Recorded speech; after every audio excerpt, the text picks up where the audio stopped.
Vallabhaneni Vamsi arrest అయ్యారు. Red బుక్లో మొదటి పేజీ పని పూర్తయిందని చెప్పి సోషల్ మీడియాలో జోరుగా ప్రచారం అయితే సాగుతుంది. తెలుగుదేశం పార్టీ కార్యకర్తలు ఎప్పుడని చూస్తున్నటువంటి సమయం రానే వచ్చిందని చెప్పి కార్యకర్తలు ఒకవైపు ఆనందంలో ఉన్న పరిస్థితి ఉంది. ఎందుకంటే వల్లభనేని వంశీ గత 5 సంవత్సరాల కాలంలో వైసీపీ అధికారంలో ఉన్న సమయంలో చేసినటువంటి అరాచకాలన్నీ కూడా ఈ అరెస్ట్ తర్వాత మళ్ళొకసారి గుర్తు చేసుకుంటూ పాపం పండింది అని చెప్పి మాట్లాడుకుంటున్న పరిస్థితి. నెక్స్ట్ ఏం జరగబోతోంది, రెడ్ బుక్ చాప్టర్ 2 ఎట్లా ఉండబోతోంది, వల్లభనేని అరెస్ట్ ఇంకా జరగట్లేదంటే అని చెప్పి చాలా అసంతృప్తికి గురైన పరిస్థితి గతంలో మనం మాట్లాడుకున్న పరిస్థితి. ఇప్పుడు ఈ అరెస్టుతో ఎలాంటి సంకేతం ఇచ్చిన పరిస్థితి ఉంది, నెక్స్ట్ ఎట్లా ఉండబోతుంది? మామూలుగా ఓ దొమ్మి కేసు కింద మిగిలిపోయేది. మామూలుగా మీరు నేను కొట్లాడుకుంటే కొట్లాట, మేమిద్దరం వచ్చి మిమ్మల్ని కొడితే అది కొట్లాట. 100 మంది ఒకళ్ళ మీదకి వెళ్తే అది దొమ్మి కిందకు వస్తుంది. ఆ దొమ్మి అన్నప్పుడు ఒకళ్ళని ప్రత్యేకంగా దాన్ని ఫలానా వ్యక్తులు అని చెప్పని పొందుపరచరు. సరే, సూత్రధారి పాత్రధారుల వరకు అభియోగాలు ఉంటాయి, అది చానాలు పడుతుంది. ఇప్పుడు ఇందాక సత్యమూర్తి గారు చెప్పినట్లు గోడితో పోయేదాన్ని గొడవ దాకా తెచ్చుకున్నాడు అనేది మాత్రం వాస్తవం. అంటే అతి తెలుగులో ఉన్నవాళ్ళు ఇలానే జరుగుతూ ఉంటాయి.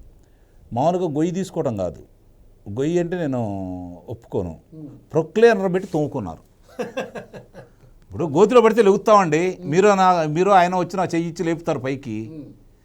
గొయ్యి అంటే ఒక 10 అడుగులు ఉంటుందేమో, నేను ఒక 5 అడుగులున్నర ఉంటాను, మిగిలిన చెయ్యి ఇస్తే మీరు పైకి అంతే 7 అడుగులు, ఎట్టకొట్ట బయటకు వచ్చేస్తాం. ప్రొక్లేనర్ బట్టి తోమారనుకోండి, ఒక 100 అడుగులు లోతుకు తీసుకెళ్లారనుకోండి, ఏ విధంగా ఎవరు చెయ్యి ఎత్తునిస్తారు చెప్పండి?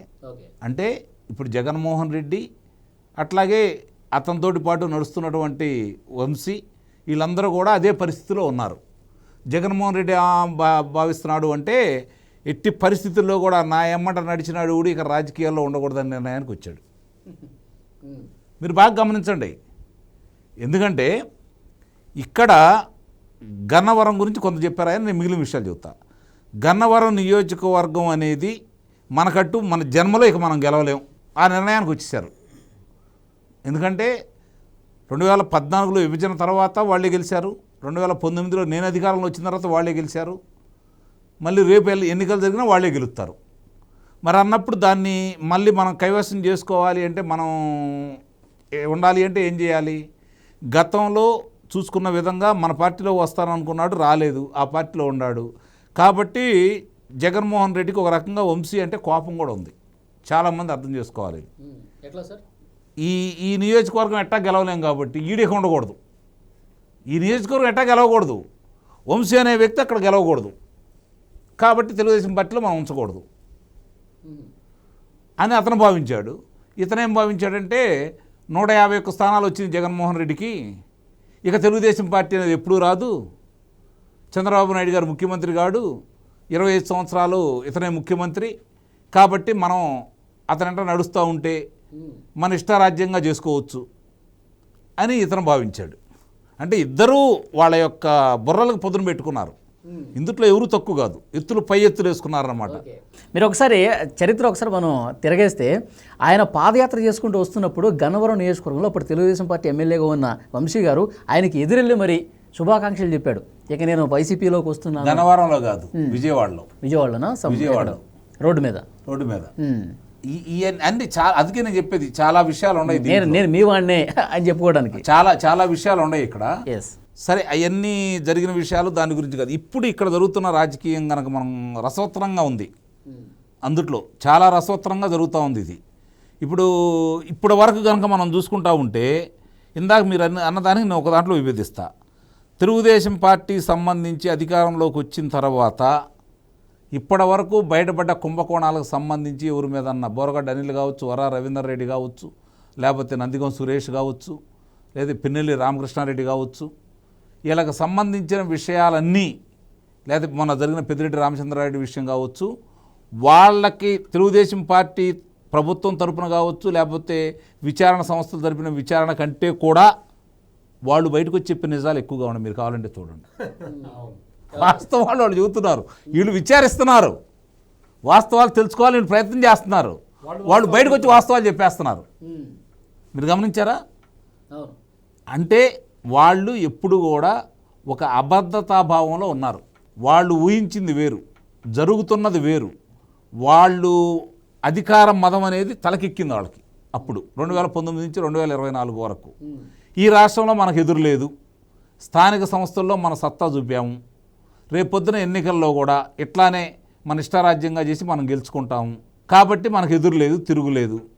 మనకు అడ్డేవాడు, మన ఆపేదేవాడు, ఈ విధమైనటువంటి అహంకారంతో ఉన్నారు. అతను చెప్పింది కూడా వీళ్ళు నమ్మారు. వంశీ లాంటి వ్యక్తి కూడా అదే నమ్మాడు. అందుట్లో ఎలాంటి సందేహం కూడా ఏం లేదు. మరి ఇంత జరిగిన తర్వాత ఇప్పుడు ఇక్కడ జరుగుతున్న ఈ పరిణామాలకు సంబంధించి గన్నవరం పరిస్థితి ఏంటి, లేకపోతే అంటే ఇతని పరిస్థితి ఏంటి, దీని గురించి కనుక మనం ఒక ఆలోచించుకుంటే గన్నవరమే, అది ఎక్కడికి వెళ్ళేది కాదు. వీళ్ళు వాళ్ళు అటు ఇటు వాళ్ళు మాట్లాడినా కూడా అది తెలుగుదేశం పార్టీకి పెట్టని కోట. ఎవరున్నా లేకపోయినా తెలుగుదేశం జెండా ఉన్నంత వరకు తెలుగుదేశం పార్టీని గెలిపించుకుంటూ వెళ్ళిపోతూనే ఉంటారు అక్కడ ప్రజలు. దాంట్లో తిరిగేం లేదు. ఇప్పుడు ఈ వంశీ పరిస్థితి ఏంటి, రాష్ట్రంలో వైఎస్ఆర్సీపీ పరిస్థితి ఏంటి? వంశీ పరిస్థితి కాస్త కూర్తో గతంలో మనాడు గదా అని చెప్పి తెలుగుదేశం అభిమానులు 2 పర్యాయాలు గెలిపించారు, కాదనుకున్న తర్వాత ఓడించారు. ఇప్పుడు మీరు చెప్పినా, సత్యమూర్తి గారు చెప్పినా, ప్రజలందరూ కూడా అధికారంలో రాంగంలోనే ఎట్టి పరిస్థితుల్లో కూడా ఒక 9 మంది మీద దృష్టి పెట్టి వాళ్ళు ఆ 9 మందిని ఎప్పుడు అదుపులో తీసుకుంటారు, వాళ్ళకి ఏ విధమైన శిక్షలు వేస్తారని చెప్పని 1000 కళ్ళతో ఎదురు చూస్తున్నమాట వాస్తవం. అందుట్లో ప్రథమంగా ఉండే వ్యక్తులు కొడాలి నాని కావచ్చు, వల్లభనేని వంశీ కావచ్చు. ఇన్ని రోజులు తాత్పర్యం చేసిన కారణంగా ఆలస్యం అవుతున్న దానికి కొంచెం అసహనంగా ఉన్నమాట కూడా వాస్తవమే. శ్రేణులతో పాటు నేను కూడా ఇందులో మినహాయింపేం కాదు నాకు కూడా. ఎందుకంటే ఏంటా ఇన్ని జరుగుతున్నాయి, ఇన్ని కళ్ళ ముందు కనపడుతున్నాయి కదా అని చెప్పని. కాకపోతే ఇప్పుడు ఇది చూసిన తర్వాత నాకు అనిపించింది అంటే, ప్రత్యేకంగా నాకు అనిపించింది అంటే ఇది నా తొందరపాటు చర్య ఏమో. ఎందుకంటే అభియోగాలు ఇప్పుడు సరైన ఆధారాలు సరిగ్గా లేవు. దాడి జరిగిన సంఘటనలు కనపడుతున్నా కూడా అతన్ని మొట్టమొదటి తీసుకొచ్చి అదుపులో చేసుకునే అవకాశాలు తక్కువగా ఉన్నాయి. ఇప్పుడు అతనే చేతులారా తీసుకొచ్చేసి దొరికిపోయాడు ఇక్కడ. ఇప్పుడు మామూలుగా ఏ హంతకుడైనా, ఏ నేరస్తుడైనా, ఏ దొంగతనం చేసిన వ్యక్తులైనా సరే ఎక్కడో చోట అతి తెలివితోటి ఒక చిన్న నిర్లక్ష్యం వహిస్తారు, అవే పట్టిస్తాయి. వీళ్ళు కూడా ఇదే అతి తెలివి. రేపు 20వ తారీఖు నాడు దాని మీద విచారణ జరుగుతుంది. న్యాయమూర్తి ఏం తీర్పిస్తాడన్నంత ఓపిక కూడా లేకుండా తెలుగుదేశం పార్టీ సభ్యుడిని బలవంతంగా తీసుకెళ్ళి, తెలుగుదేశం పార్టీ కార్యాలయంలో పనిచేస్తున్న వ్యక్తిని బలవంతంగా తీసుకెళ్ళి చంపుతామని బెదిరించి, లేదా డబ్బు ఆశ చూపి లొంగ తీసుకుంటే, అధికారంలో లేని పిచ్చిముండవాడక నీకే ఎంత తెలివితేటలు ఉంటే అధికారం చేతిలో ఉన్నవాళ్ళు ఏ విధంగా ప్రవర్తిస్తారో ఒకసారి అర్థమైందా లేదా నీకు? ఇప్పుడు మిగిలిన వాళ్ళకు కూడా అర్థం కావాలా, మిగిలిన వాళ్ళకు కూడా అర్థం కావాలి. నాకు అతడు సినిమాలో ఒక డైలాగ్ గుర్తొస్తుంది సార్. ఫోన్లో మాట్లాడతాడు హీరో, దానికి కాన్వర్సేషన్ ఎట్లా ఉంటుందంటే, శివారెడ్డి చస్తే నువ్వు సీఎం అవుతావు, చంపితే ఎలా అవుతావు, ఇంత చిన్న రాజుకి ఎలా మిస్ అయ్యావు నువ్వు, అంత కూడా అవుతావు కదా. అది ఇప్పుడు అది ప్రకాష్ రాజు అంటాడు. ప్రకాష్ రాజు వచ్చి కూర్చొని కోట శ్రీనివాసరావు గారి దగ్గర ఆ మాట అంటాడనమాట. అంటే ఇవన్నీ కూడా వీళ్ళు ఎవరికి వాళ్ళు మేము గొప్ప వాళ్ళం, కథానాయకులు మన చేతుల్లోనే ఉంది, ఇక మన ఇష్టారాజ్యం అని చెప్పని వాళ్ళు భావించినందువల్ల జరుగుతున్నటువంటి విపరీతమైన పరిణామాలు. దీన్ని బట్టి వైసీపీ శ్రేణులు కూడా ఆలోచించుకోవాల్సింది ఏంటంటే, దాదాపు ఇప్పటికే చాలామంది ఆలోచించుకుంటున్నారు, వాళ్ళ మార్గాలు వాళ్ళు అన్వేషిస్తున్నారు. కొంతమందికి దారులు కనపడుతున్నాయి, కొంతమందికి దారులు ముసుగుపోతున్నాయి, కొంతమందికి అగమ్య గోచరంగా ఉన్నారు. అందుట్లో ఎలాంటి సందేహం కూడా ఏం లేదు. అంటే సార్ ఇప్పుడు వస్తే అంత ఇంపాక్ట్ కనిపించదు.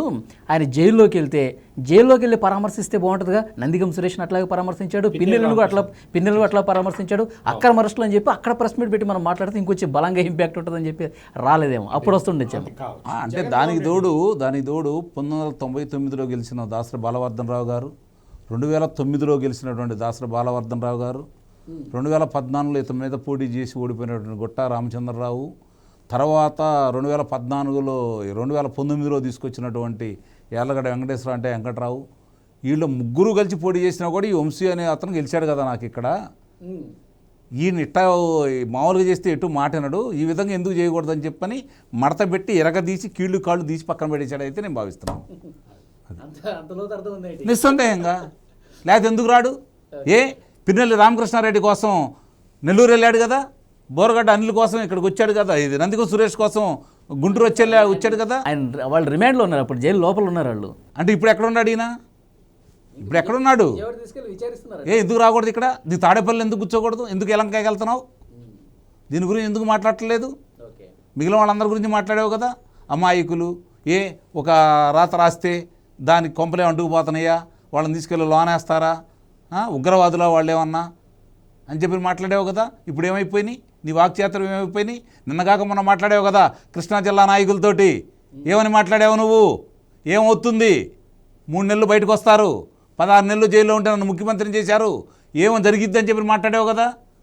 ఈరోజు అదే విధంగా మాట్లాడు. ఏమవుతుంది వంశీకి? ఏం తప్పు చేశాడు? కిడ్నాప్ చేశాడా? హత్యలు చేశాడా? ఎందుకు ఇలా మాట్లాడుతున్నారు మీరు? అర్ధరాత్రి పాటు ఎందుకు వెళ్ళారు? పొద్దున ఎందుకు వెళ్ళి తీసుకొచ్చారు? మేము చేసినట్టు మీరు ఎందుకు చేయలేదు అని మాట్లాడాలి కదా. వచ్చి మాట్లాడట్లేదు కదా. ఎందుకు మాట్లాడకూడదు? నిన్నదాకా మాట్లాడావు కదా నువ్వు. మొన్నే కదా కృష్ణా జిల్లా నాయకులతో మాట్లాడావు. మరి అదే కృష్ణా జిల్లా నాయకుడు కదా నీ నోటితోటి. ఇప్పుడు మామూలు గతంలో ఆ పార్టీ తరఫున బయటకు వచ్చిన వాళ్ళందరూ ఏం మాట్లాడారు? నోరు తెరిచేదన్నా మాట్లాడాలి అంటే అక్కడి నుంచి వచ్చే కాగితం తీసుకొని దాంట్లో చూచి చదివి మాట్లాడాలా, అంతేగాని సొంతంగా చదివే హక్కు మాకు ఎవరికి లేదని మాట్లాడావు కదా. అందరూ అదేమో కదా మాట్లాడింది, కాదని ఎవరు అని చెప్పలేదు కదా. అంతకుముందు మాట్లాడిన నిన్నగాక మనం బయటకు వచ్చినటువంటి రవిచంద్రారెడ్డి కూడా అదేవిధంగా మాట్లాడాడు కదా. మరంటే ఇప్పుడు వంశీ చేత కూడా అదేవిధంగా ఇతనే మాట్లాడిచ్చాడని మనం ఎందుకు అనుకోకూడదు? మరి ఈరోజు ఎందుకు రావట్లేదు బయటికి? ఈరోజు ఎందుకు వచ్చి మనతో తెలియట్లేదు? అతను హైదరాబాద్ని తీసుకొచ్చేలోపు నువ్వు ఇటు నుంచి వచ్చి అడ్డమట్టి రోడ్డు మాట ఆపవచ్చు కదా. సింహానివి కదా, సింగిల్గా వస్తావు కదా, ఇటలీ మీద పోరాటం చేసిన వ్యక్తివి కదా, ఢిల్లీ మీద పోరాటం చేసే వ్యక్తివి కదా, భయం అంటే తెలియని వ్యక్తి కదా, మనమ తిప్పని వ్యక్తివి కదా. రా మరి ఈరోజు నీ మిత్రుడి కోసం కాదు, మిత్రుడిగా ఈరోజు భావించలేదు వంశీని, అతను మిత్రుడిగా ఈరోజు భావించలేదు.